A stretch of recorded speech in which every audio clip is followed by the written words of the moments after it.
one size fits all. That's not gonna go well. I'm gonna save that dress for her. I'm not wearing that dress. So I'm just saying that because in the case of airway orthodontia, breath work, trying to maximize airway, the physical structures of the brainstem, the upper cervical spine, your child's spinal cord, it isn't a one size fits all. You know, getting a tongue tie assessment, doing the myofunctional therapy. Maybe your kid eats a lot of carrots. This one won't. Maybe your kid had the pacifier just for like the up to 6 months and then had the myomunchie and they have perfect structure, and you have either you're a craniosacral myofascial therapist or you take your child to one. You've done the primitive reflex integration, you've done cross midline, you've done all the neuro brain gym stuff. But I decided to use a palate expander on her. We did go to an airway orthodontist. I'm not going to try to do everything with craniosacral therapy.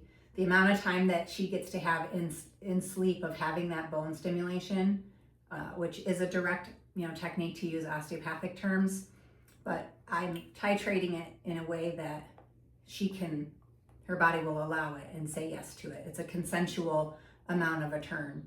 And my hands can't be on her for that number of hours. So one size fits all is a no.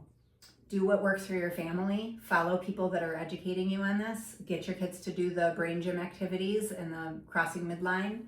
Learn a little bit of fascial release just to support their bodies. Take them to a local expert practitioner.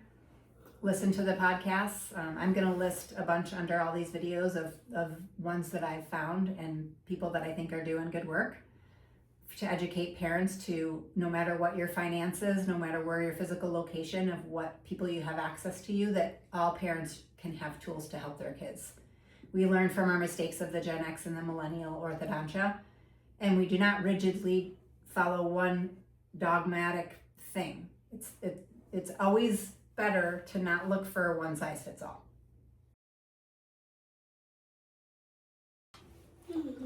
When you study osteopathic muscle energy technique, you learn to feel what's called the interbarrier zone, or the first barrier of resistance.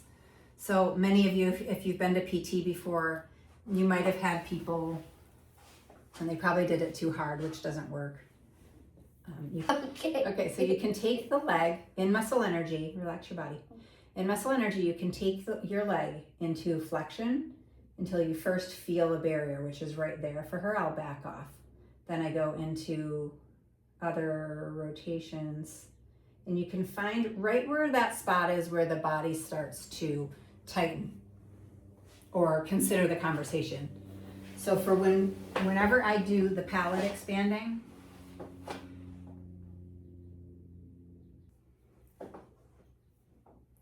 so when I go to do her palate expanding, I'm treating it as if it's my hands-on technique.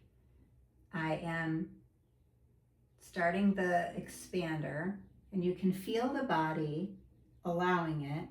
And right about there is when I get a consensual pressure that her body's allowing. I'm not gonna show you this, but if I do a completely full turn right now, because I did one 2 days ago, then you could see in their eyes that it kind of gets scared. So I don't push past where I get that limbic amygdala survival response. Relax. So you can, and I have seen so many people in my practice. I see complicated adults, and so obviously I don't want her to be a complicated adult on anyone's table. But a lot of the stuff that I've seen from Gen X and Millennial orthodontia, the aggressive stuff has made it to where adults have sealed up right back here. They've taken their shoulders up here, they've taken them here, and it does take a lot of body work to get that to let go, and neurologic re-education, gyrotonic. It takes a multifaceted approach to get rid of this old protective reflex that was because something was too aggressive. So old palate expanders used to be very aggressive. You had to go get an appointment with the dentist. They cranked on there. Every turn is 1/4 millimeter. And sometimes, like I just showed you, I put it in and I I take it maybe halfway. I'm just looking for, just like when I do a muscle energy technique or an ankle release, I'm looking for that first barrier. So I bump right up to it, and then I wait for the body to consent, to allow. If you're pushing every other day when your child was sick, if you're pushing every other day when they didn't get enough sleep or ate too much sugar the day before, then you're not getting that consensual edge. I know you guys are not all have my 30 years of training in craniosacral therapy, which is why I said you can just look at their face. You know, step one, anyone can look at their child's face when they are doing that palate expander. Step two is you can start to notice, did their sacrum tighten up? Did their hip flexor grab? Did their OA seal down? Did they get like a shock motility that went through their body? New age, new time, palate expander, amazing tool. Helps me as a craniosacral therapist. Does not take away the need of a craniosacral therapist, myofascial therapist, speech therapy, myofunctional therapy. We're doing a whole approach. And, you know, I wouldn't have believed my former self if I thought that I was going to put my child in a palate expander, but here we are, and I love it. It's working great. Yep.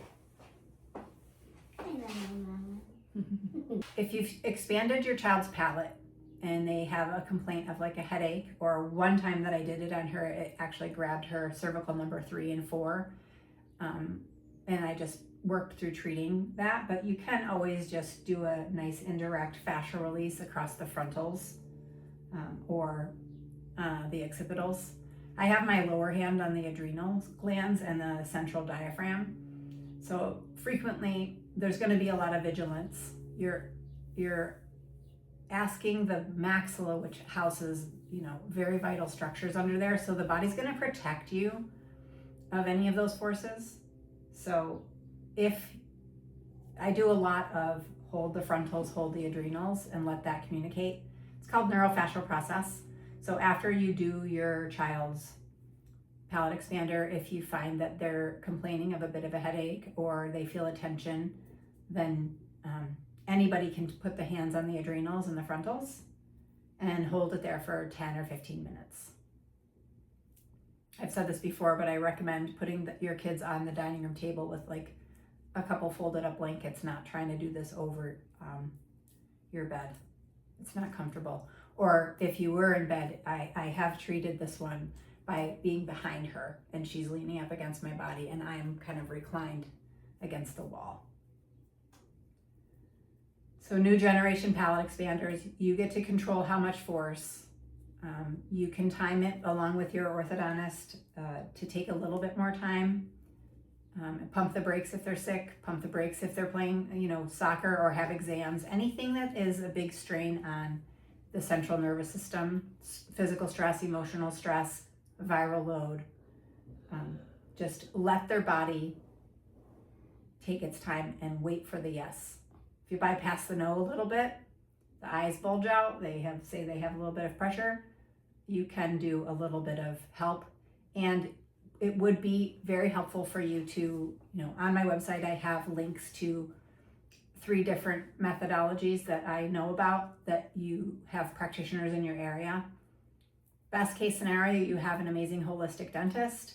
You have an amazing airway orthodontist that will work with you and isn't rushing you. You have access to speech therapy, tongue tie if you need it, myofunctional therapy. You've, you know, maybe used the replenished straw. What's Myo Munchie? I didn't have that with her. I didn't know about it, but I would have preferred, had I known, to take her from the pacifier into the Myo Munchie. That would have been a better call, but it's neither here nor there. We all just keep doing our best with the information that we have. I'm done being a baby. Yeah, you had your pacifier for quite a long time, but that's it's okay. why my teeth are crooked. That's a little bit why you have a little bit more of a narrow palate, but my teeth are sticking out like a donkey's teeth. Use your resources. Interdisciplinary if you have access to it. Lots of online educational stuff out there that chiropractors and dentists and cranial sacral therapists are putting out there to help you help your kids at home.